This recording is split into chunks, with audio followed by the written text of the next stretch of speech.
وكده يا حبايبي الحلو التركي خلص اهو. قطعته بالسكينه وهنبدا بقى ايه نرفعه كده.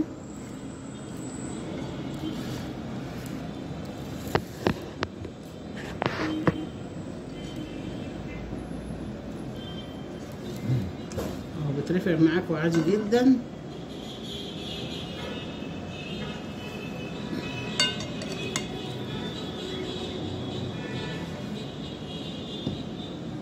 جربوه ان شاء الله هيعجبكم. احلى حلو تركي.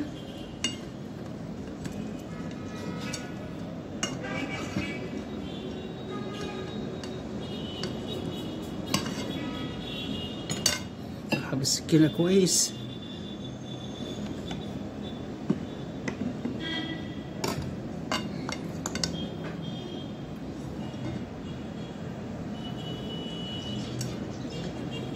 ممكن تقدميها سخنه ممكن تقدميها بارده.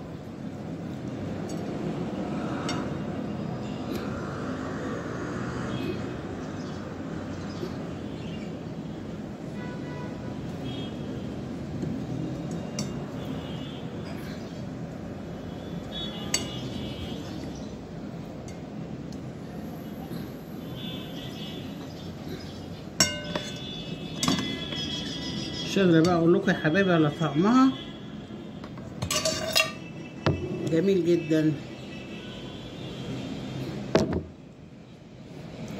وكده عملنا احلى حلقة تركي بطريقة جميلة وطعمها زي العسل.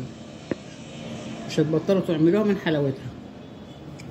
يا رب تعجبكم الطريقة يا حبايبي. خشوا الفيديو شوفوا احنا عملناها ازاي. السلام عليكم، ازيكم يا حبايبي عاملين ايه؟ ان شاء الله حبايبي هعمل معاكم النهارده حاجه حلوه كده بالطريقه التركيه. اول حاجه يا حبايبي هجيب كزرونه وهحط كوبايتين حليب. طبعا الكميه بتاعتك ممكن تضاعفيها بطريقتك، كل واحد يعمل الكميه اللي تكفيه. ادي مج اهو،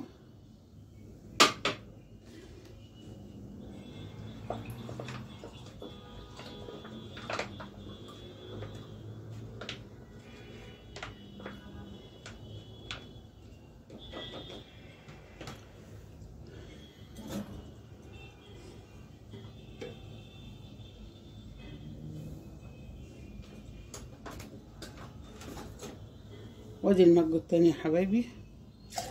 وكده حطينا 2 مج حليب.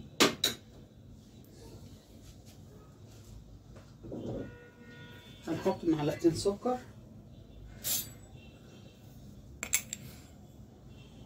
ادي معلقه وادي التانية. لو بتحبي تزودي سكر زودي. انا حاطه سكر علشان احنا بنحب السكر معقول. وهاخد معلقه اهي احطها في الصينيه اللي هناك دي عشان هكرملها، او معلقتين عشان يا دوب يكفوا. يبقى كده معلقتين سكر في الحليب ومعلقتين سكر في الصينيه دي عشان هنحطها فيها. بعد كده هنجيب معلقتين نشا. ادي واحد،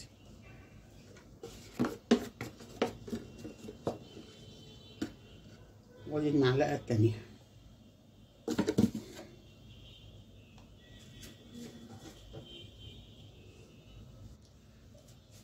وهندوبهم بقى كويس. قبل ما نحط الدقيق هنحط برضو معلقتين دقيق، بس ندوب الاول النشا مع السكر.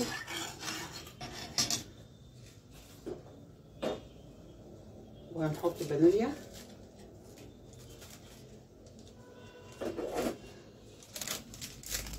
ظرف من الفانيليا كده.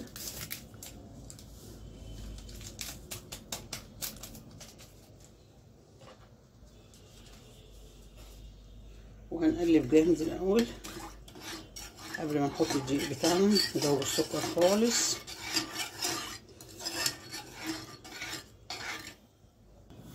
بعد ما دوبنا السكر يا حبايبي كويس هنحط بقى معلقتين دقيق. دي يكون من نوعية كويسة. ادي معلقة معلقة هرمية كده.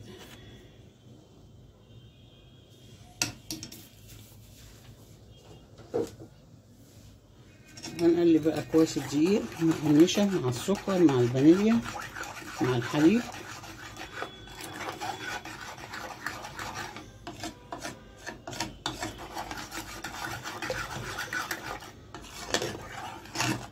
هنجيب بقى بيضة، ناخد الصفار بتاعها بس هنحطه مع الخلطة دي ونضربها ببعضيها.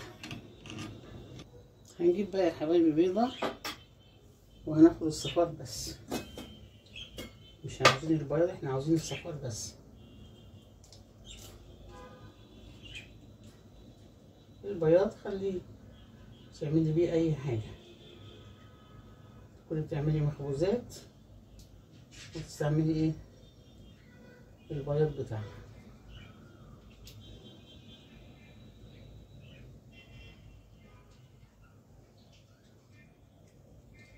انا كده خدت الصفار بس يا حبايبي،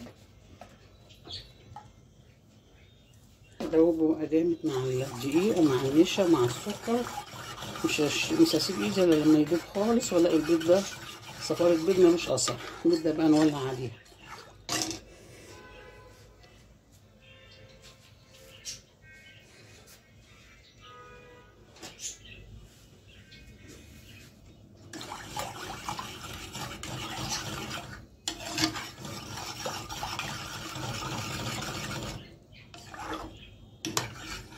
نبدأ بقى يا حبايبي نولع عليها ونخلي النار ايه متوسطة، ونفضل بقى نقلب ما نشيلش ايدنا منها لما تدينا القوام اللي احنا عاوزينه، اللي هو قوام مهلبية تقيلة.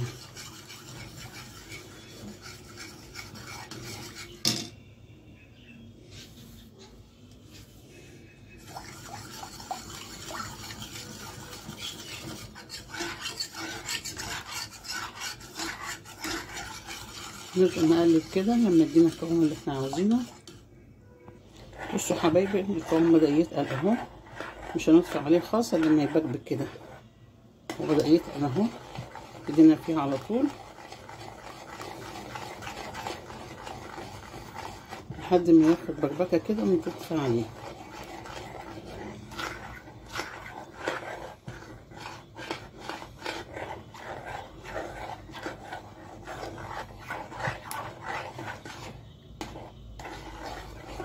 هو ده يتقل اهو بس لسه ما بكبكش. البكبكه دي بتعرفك ان هو استوى.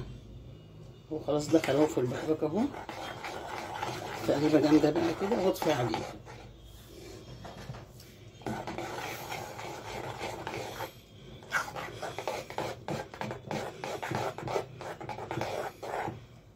نحط بقى معلقه سمنه عليه حبايبي.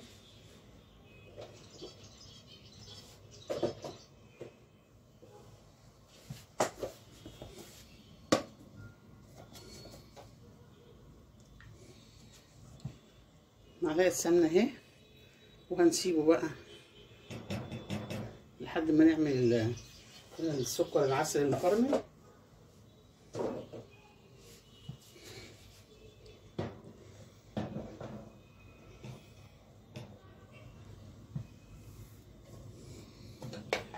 نجيب في السمنه كده